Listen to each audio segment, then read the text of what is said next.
Bonjour à toutes et à tous. Un échange, une idée, un départ. Bienvenue dans Moment, le podcast qui donne la parole à ceux et celles qui s'engagent pour la jeunesse. Aujourd'hui, nous recevons Diana, responsable de l'association Coup de pouce.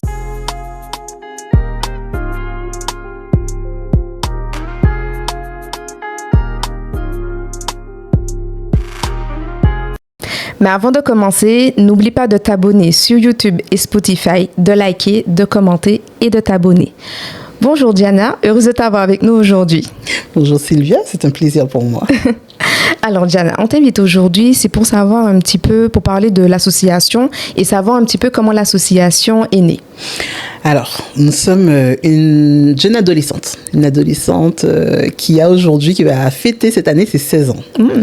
Oui, donc nous sommes fiers. Donc c'est une association qui a été créée par des chefs d'entreprise qui étaient implantés sur le territoire, en particulier sur Fort-de-France, et qui constataient que la création d'entreprise constitue une opportunité pour les jeunes qui pouvaient être un peu perdus, qui parfois avaient énormément de talents, de compétences et qui ne savaient pas comment les exploiter.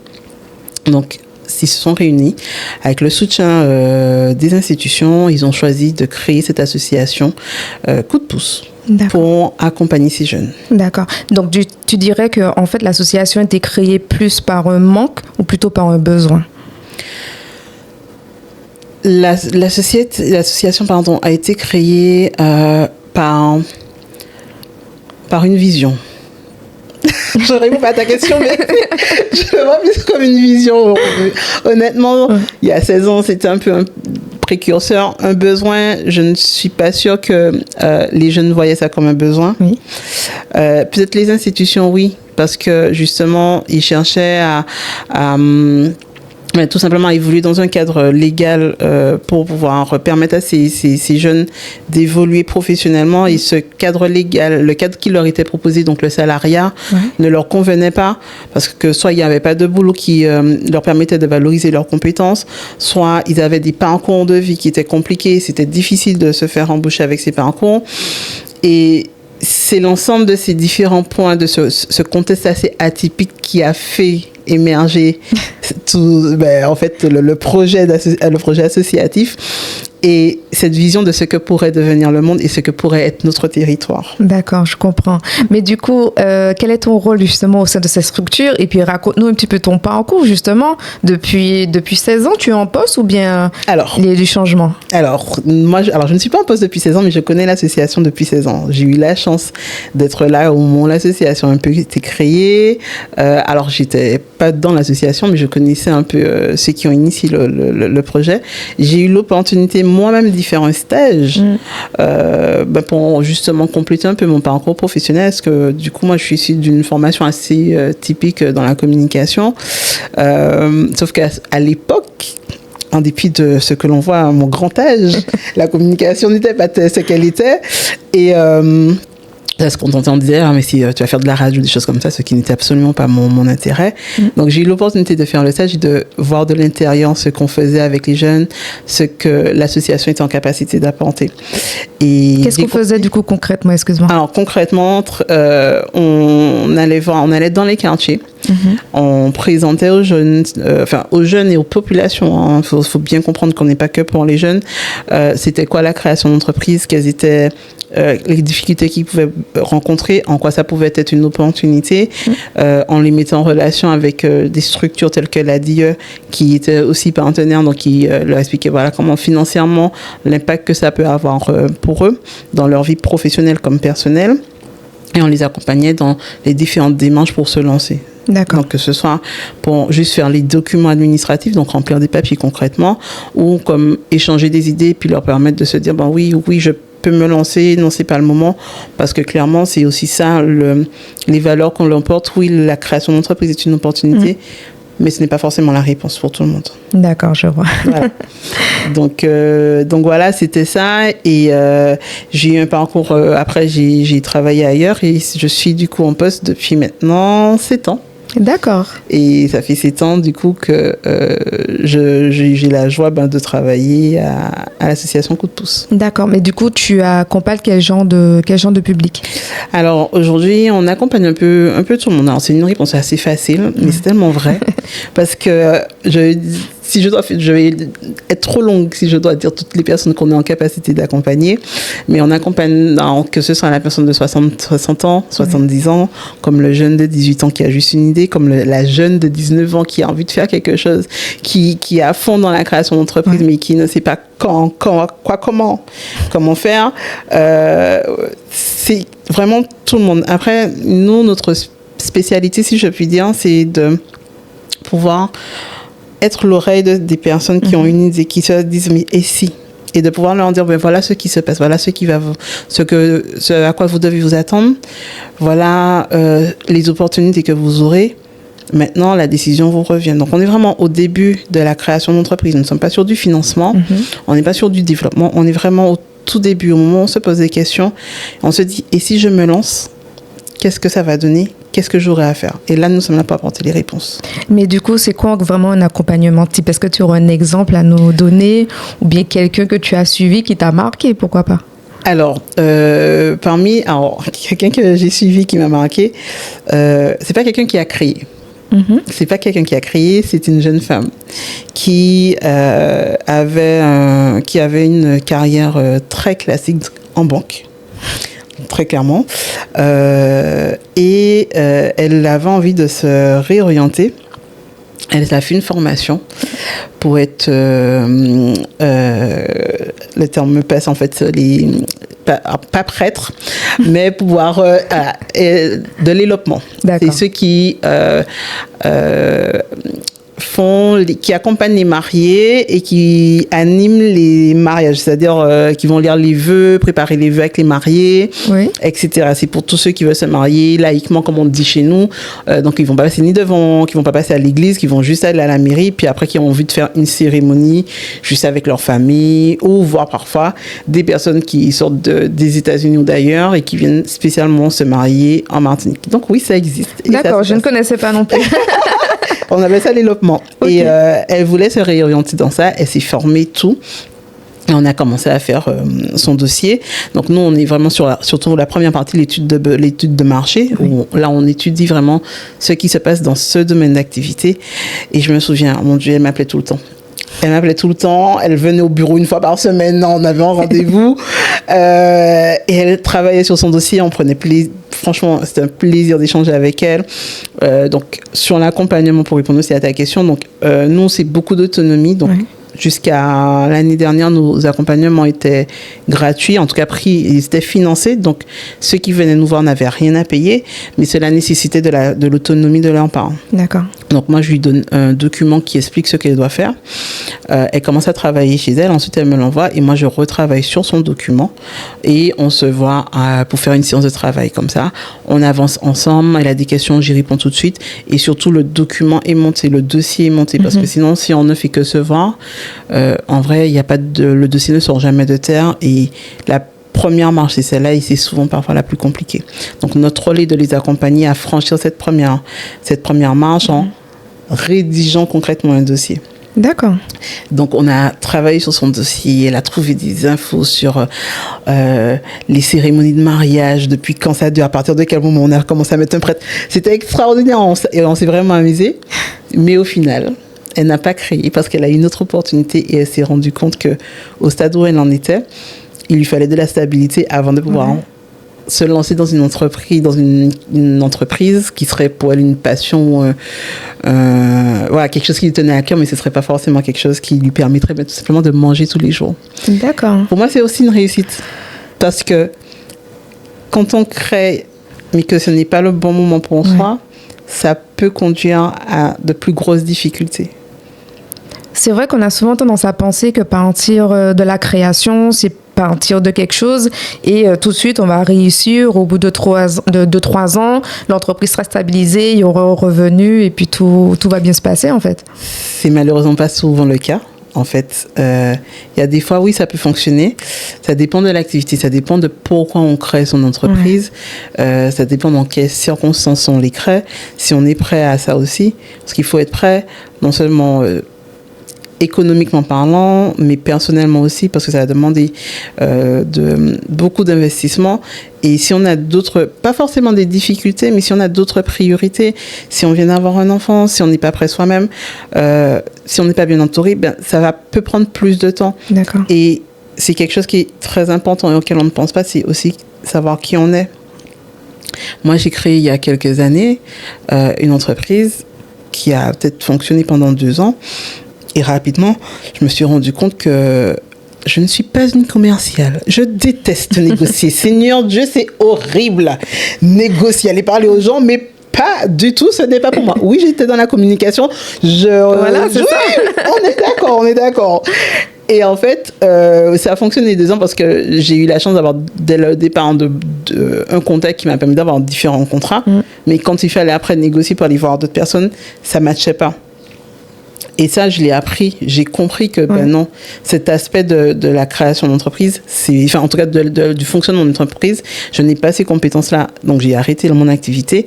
Et je me suis dit que si je relance mon activité, je saurais qu'il est indispensable que je travaille avec quelqu'un d'autre ou que j'ai un prestataire qui fera toute cette partie ou que je me forme, enfin que je prenne sur moi parce que ça fait pas du tout partie de mon ADN. Alors, messieurs, mesdames, si vous m'écoutez, clairement, vous venez me vendre une raquette à 200 €, enfin, c'est peut-être plus cher une raquette, je l'achèterai telle qu'elle.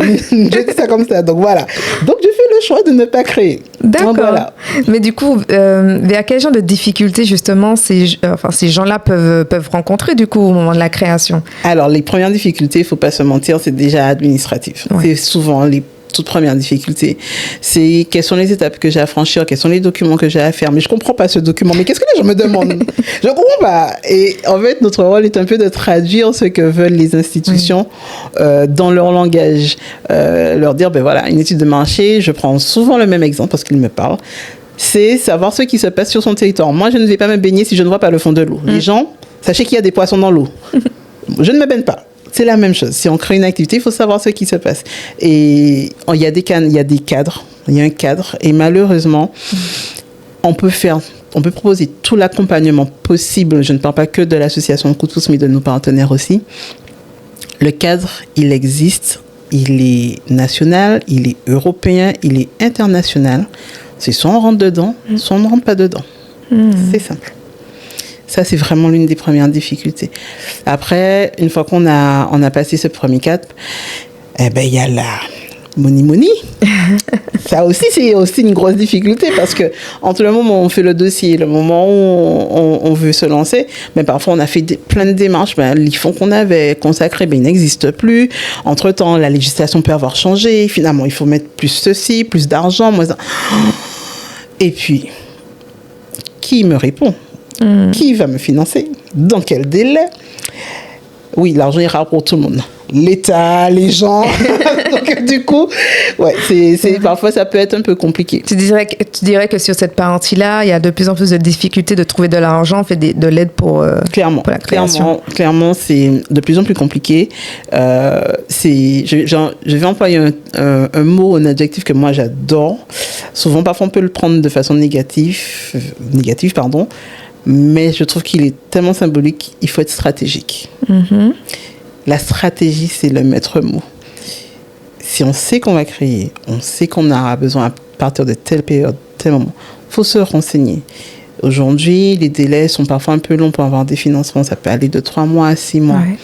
Si on sait qu'on a besoin de créer dans les 2 mois, trouver d'autres solutions.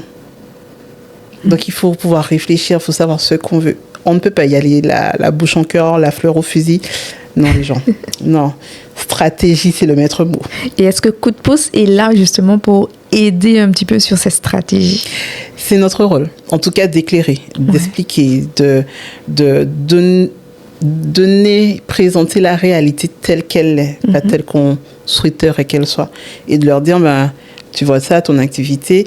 Alors, on va jamais dire à quelqu'un ton activité va pas fonctionner parce que nous ne sommes pas maîtres du monde, nous ne sommes pas maîtres du destin. C'est pas notre rôle. Par contre, on va dire voici les risques. Ça a fonctionné il y a quelques années, ça ne fonctionne plus. Ça n'a jamais fonctionné.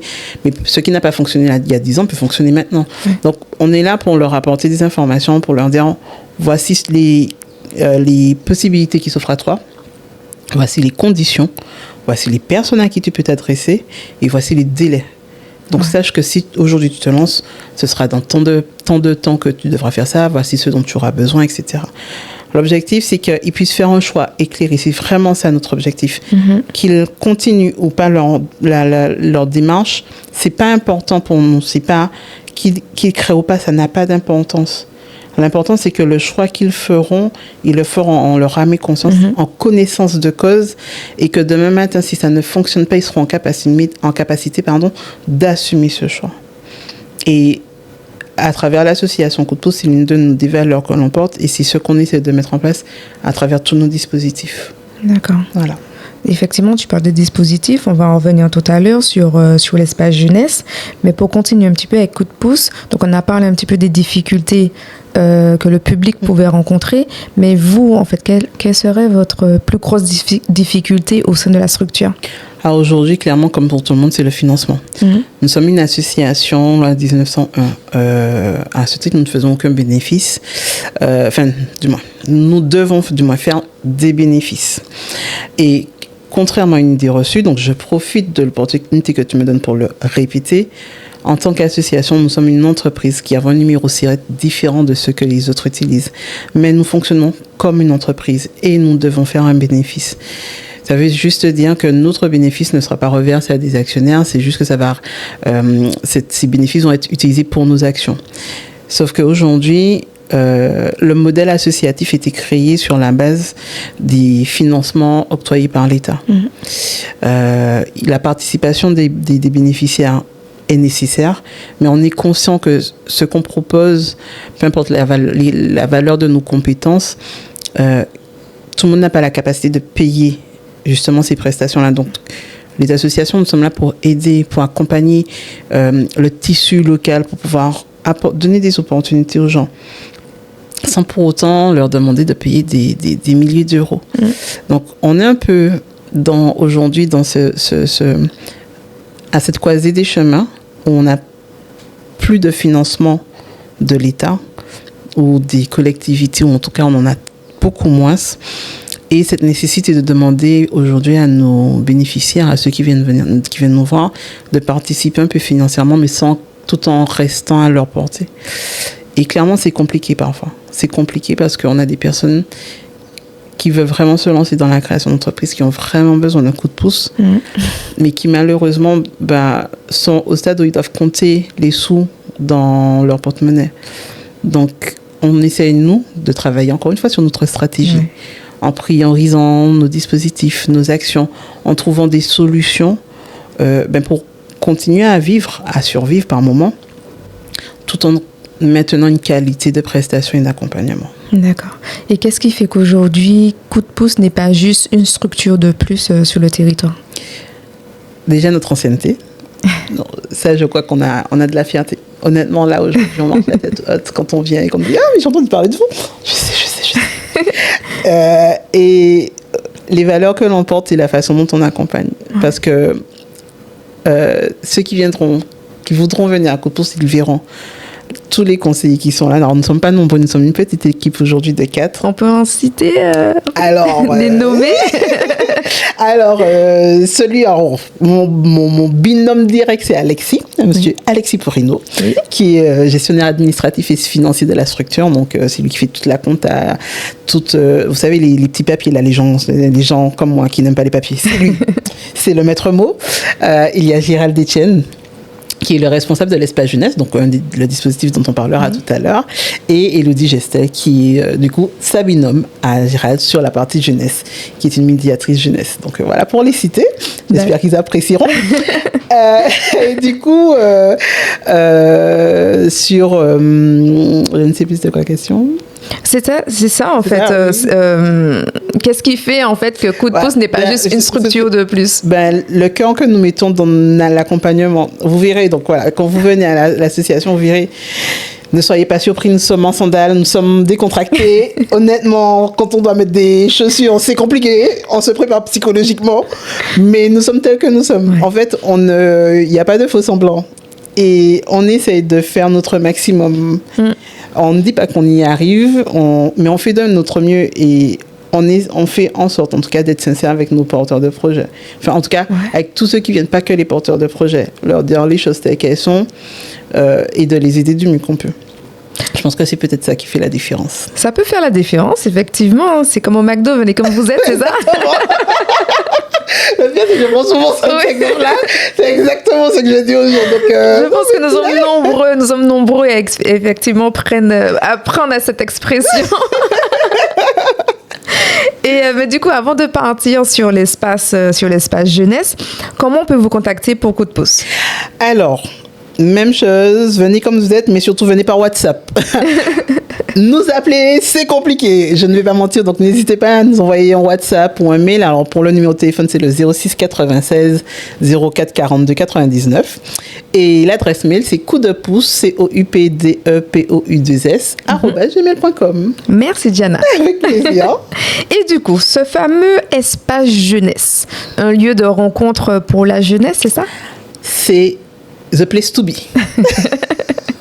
C'est vraiment... Alors, l'espace jeunesse, pour la petite histoire, a été créé un peu avant le Covid, donc en 2019, fin d'année 2019. Et en fait, c'est par le biais aussi de partenaires. On travaille avec certaines associations, dont une en particulier que je ne citerai pas, Lumina, qui avec le croisement des pensées, les échanges, on s'est bien rendu compte qu'il manquait ce lieu et puis ce lien aussi par rapport à notre activité pour les jeunes.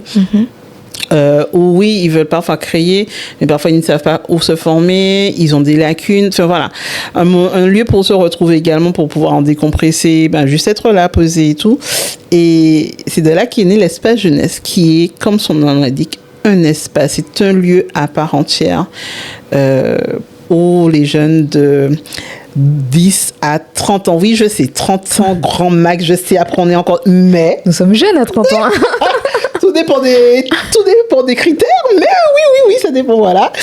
Peuvent venir. D'accord. Et qu'est-ce qu'on y fait concrètement, du coup? Alors, concrètement, alors, nous avons plusieurs activités. Oui. Donc, l'objectif, c'est vraiment de permettre à tout un chacun... de mettre tout le monde sur le même pied d'égalité et de donner un maximum de chance à tout le monde. Donc, il y a des cours de soutien toute l'année, le soir. Il y a différentes activités toujours en lien avec parfois les cours de soutien, comme l'espace en vadrouille. Qu'est-ce que c'est? Alors, petit clin d'œil, prochain espace en vadrouille en avril. Alors, l'espace en vadrouille, c'est un mix entre activité et révision. Donc, en gros, sur une semaine, en général, pendant les vacances, les jeunes viennent, ils ont des cours le matin en intensif sur certaines matières et l'après-midi, c'est chill. Donc, ça peut être des activités sportives. Ça peut être une visite de lieu, un plan plage, voilà. Et l'association, il y a forcément une participation des parents, mais l'association prend en charge le repas, les boissons, enfin voilà. Une petite participation à hauteur de 75 € pour un enfant. Pour un enfant, pour une semaine. Pour une semaine. Pour une semaine, avec déjeuner inclus et toutes les activités et les professeurs. Parce que ce sont des professeurs qui viennent donner des cours et ils travaillent vraiment, surtout c'est important, ce sont des professeurs qui viennent et qui travaillent en fonction des enfants. On n'est pas sur de grands groupes, on est sur des groupes de 8 enfants maximum. Je tiens à le dire parce que mon propre fils y a participé. Mon fils est multidys. Il a donc notamment, surtout par exemple, une dyslexie. Ça fait des années qu'il y est et les professeurs s'adaptent systématiquement à ces difficultés. D'accord. Donc c'est important de le citer parce que c'est pas forcément évident. Je sais qu'il y en a beaucoup, il y a beaucoup de jeunes qui parfois souffrent de ce genre de handicap. Oui. Nous, on n'est pas là pour juger, on est là justement pour faire avec et aider à aller plus loin. Donc voilà, parmi les activités, mais nous en avons d'autres. Nous avons le G-City Tour, où en fait l'idée c'est de pouvoir découvrir la Martinique culturellement, point de vue patrimoine et tout. Par exemple, on a déjà fait une journée, donc c'est sur une journée pendant les vacances, et on choisit une activité qui sera éducative et une activité qui sera ludique. Donc par exemple, on a déjà fait un baptême de plongée avec des jeunes, on a fait une formation aux gestes qui sauvent, à l'hôtel, je dis ça, je dis rien. Voilà, des choses sympathiques comme ça. On essaie de mettre en place des activités qui sortent un peu de l'ordinaire et qui permettent aux jeunes de se retrouver et aussi de prendre conscience de l'impact qu'une association peut avoir. Parce que nous, ce qu'on souhaite, c'est aussi transmettre. Et chaque année, ça fait 2 ans, on fait une action citoyenne. Donc les jeunes proposent une action à destination des jeunes, des vieux, des seniors, enfin comme ils veulent. Et l'association est là pour les accompagner, à monter le projet, à trouver l'argent et à mettre en place et à vivre leur activité. D'accord, donc du coup les cours de soutien, tu disais, mathématiques, français, anglais, histoire géo, physique, chimie, voilà. En fait, pour les lycéens, les collégiens, on peut même commencer au CM2 si certains parents en font vraiment la demande. L'objectif est même après. Tant qu'on n'a pas 30 ans, on peut venir, par exemple, s'il y a quelqu'un qui veut réviser pour passer un concours et il peut participer au cours, il n'y a pas de souci à notre niveau. D'accord. Mais du coup, l'espace, comment il se présente? Un jeune, il vient, il pousse la porte et puis... Un jeune vient et il pousse la porte. C'est exactement ça. On sent la connaissance. Oui, voilà, c'est ça. Je suis un petit peu dans le domaine. Oui. C'est exactement ça. En fait, la médiatrice jeunesse est présente ainsi que donc Elodie et Gérard, le responsable. Oui. Et en fait, ils ont juste à venir et poser des questions. Et en fait, c'est comme pour l'entrepreneuriat. Venez comme vous êtes. Si on peut vous accompagner, on vous le dira. Si on ne peut pas le faire, on vous orientera. L'objectif, c'est que, quelle que soit la personne qui vienne, c'est qu'elle ne reste pas sans réponse. Ouais. Donc, venez. C'est un espace qui est gratuit, du coup. Alors, l'espace est gratuit, mais il y a une adhésion obligatoire à l'association qui est de 30 € par an. Et après... profiter, enjoy. Le jeune y a accès en gros toute l'année. Toute l'année. De quelle heure à quelle heure? Alors, on a la chance d'avoir quand même une amplitude d'horaire qui est assez intéressante. On est ouvert de 8h à 19h du lundi au jeudi. Et le vendredi, on ferme juste un peu plus tôt. Et parfois le samedi, nous sommes également ouverts le samedi. D'ailleurs, on travaille en collaboration avec COP1 qui fait de la distribution alimentaire 2 samedis par mois. Donc 2 samedis par mois, c'est sûr, nous sommes ouverts. Et même chose, si vous avez une association de jeunes, s'il y a des jeunes qui veulent venir, il suffit juste de nous en faire la demande. Si c'est un dimanche, on n'a pas de difficulté. L'avantage qu'on a d'être une petite équipe, c'est qu'on peut s'organiser. Donc si on a des demandes particulières, on peut toujours trouver une solution. Et c'est quoi la différence de cet espace-là par rapport à d'autres structures qu'on peut retrouver, d'autres cadres qu'on peut retrouver dans les établissements scolaires ou bien même dans des cadres un petit peu plus stricts, je dirais? Du coup, pour répondre à ta question, c'est d'abord la proximité. On veut vraiment pouvoir répondre à la demande du jeune. Donc, on ne va pas lui faire une réponse toute faite. On va prendre le temps d'écouter. Comme je te dis, c'est comme pour les cours. On n'est pas sur de gros volumes. On est sur 8 enfants maximum. Et on essaye de s'adapter un petit peu au plus grand nombre. Je ne vais pas dire qu'on va s'adapter à chacun. Ce n'est pas forcément évident. Mais on va essayer de s'adapter au plus grand nombre et on va essayer de trouver des solutions et des réponses. Si on ne les a pas, on ne va pas les inventer non plus. Ouais. Et je pense que ça fait aussi la différence. Et pour finir, on essaie de travailler en partenariat. On ne travaille pas seul. C'est malheureusement, parfois, c'est des choses qui arrivent. Je ne critique pas, c'est juste un fait. Et nous, ce qu'on souhaite, c'est s'entourer. On ne peut pas être partout, on ne peut pas tout faire, on n'a pas la volonté de tout faire. Donc, on va toujours essayer de trouver des partenaires qui pourront compenser là où nous, on ne peut pas intervenir. Et si eux ne peuvent pas le faire, mais eux, ils auront le contact, ou ils connaîtront quelqu'un qui connaît quelqu'un. Et on va creuser pour pouvoir apporter une réponse. Je pense que c'est en ça qu'on se différencie un peu. Ah, je suis parfaitement d'accord avec toi. C'est d'ailleurs pour ça que vous avez fait appel aussi à Infojeunes Lumina Martinique. C'est exactement ça.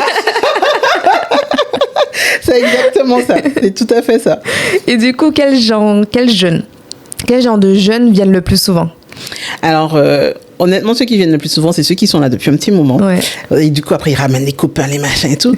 Mais donc, on a commencé avec surtout d'abord, ils étaient fin de collège, début lycée. Et aujourd'hui, on a encore quelques collégiens, mais majoritairement des lycéens qui sont là surtout pour les cours. Et on a des étudiants, alors des lycéens et des étudiants qui reviennent pour participer à nos actions parce qu'ils savent qu'on va faire des choses, qu'ils vont s'amuser, qu'ils vont être entre potes. Si tu pouvais venir une fois avec nous en sortie, il y a par exemple un groupe de filles qui est là depuis longtemps. Je suis sûre que tu vas pas me croire si je te dis que quand on fait des sorties et qu'on est en bus, en général on a toujours la sono. Donc on dit bon ben allez, c'est vous qui gérez la sono.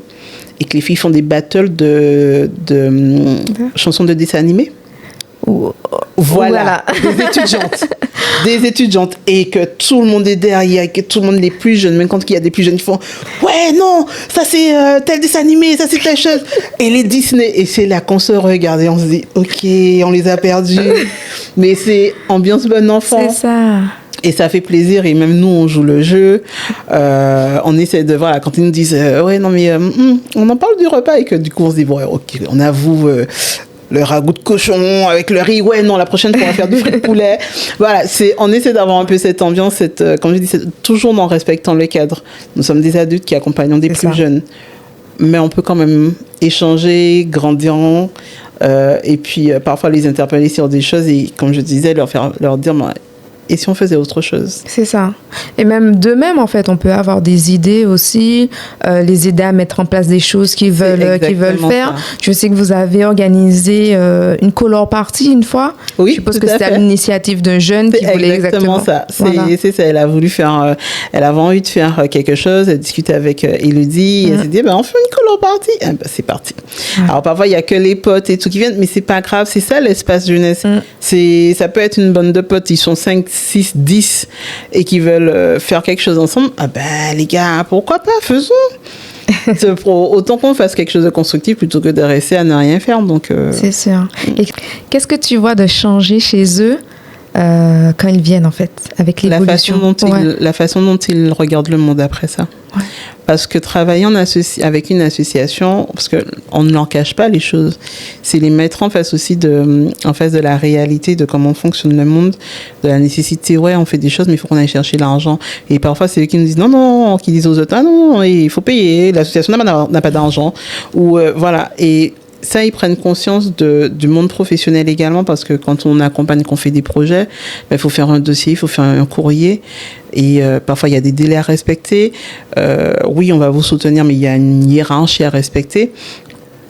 Et tout en gardant leur jeunesse, ils voient quand même que les choses ne sont pas aussi faciles, même pour nous qui avons le sourire. Enfin, en tout cas, on essaye. Mais que, il y a des fois, vous allez avoir des noms, c'est la vie. C'est ça. Et je pense que leur façon, du coup, d'appréhender le monde et puis leur future carrière professionnelle et même les relations professionnelles qu'ils pourraient avoir, ça change.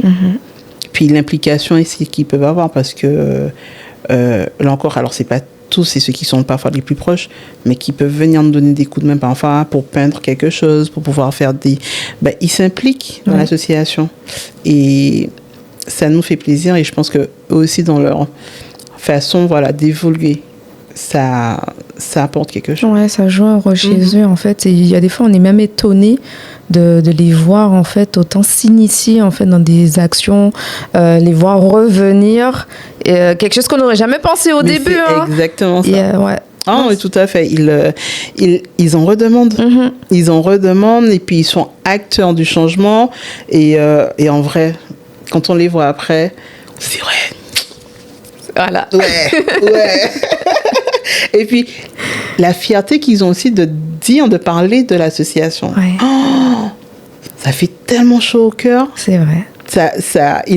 Alors, quand ils verront cette vidéo, ils le sauront du coup. Je ne le redirai pas, mais ça nous fait hyper plaisir de voir quand ils nous disent « Ouais, j'ai ramené ta copine, mais j'ai parlé de l'espace, mais pourquoi vous n'êtes pas connu plus? C'est pas normal. » Oui, et ça nous valorise, nous aussi, exactement, de se dire qu'au final, on fait du bon boulot. Tu as tout dit. Voilà, tu as tout dit. Et du coup, qu'est-ce que tu dirais à un jeune qui hésite encore à pousser la porte de l'espace? Si tu ne parles pas à quelqu'un, tu ne pourras jamais savoir de quoi tu es capable. Viens nous voir. On est là pour ça. Ouais. Alors, n'hésite pas. Voilà. Super.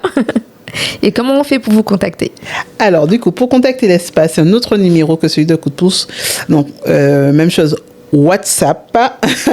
Alors, c'est au 06 96 01 26 71. Et l'adresse mail, c'est espacejeunesse972@gmail.com. Et vous êtes situé en plein centre-ville? En plein centre-ville, à l'arrêt du TCSP. Nous sommes en bas de la Tour Lumina. Alors, pour ceux qui sortent du lycée de Chelsea, on verra, nous sommes un peu dans l'angle près de la banque. Ceux qui viennent faire du sport, nous sommes juste derrière le nouveau fitness park. Et sinon, tous les autres, vous verrez. Bientôt, on pourra vous montrer un peu plus de choses et vous ne pourrez pas nous rater. Donc voilà. D'accord. Et en une phrase, comment tu pourrais décrire l'esprit de coup de pouce et aussi l'esprit de l'espace jeunesse? C'est triché de dire venez comme vous êtes. Oui. Coup de pouce et l'espace jeunesse. Alors, je vais le dire avec mes mots, je vais dire ce que je ressens. C'est comme un cœur qui bat. Il y a des fois, il y a des ratés. Il y a des fois, ça bat trop fort. Mais c'est de la joie. Okay. Et si vous ne savez pas, si vous avez des questions, peu importe, venez, on va battre ensemble. Voilà. Je te remercie, Diana. Merci à toi de m'avoir invitée. C'était un vrai moment de plaisir.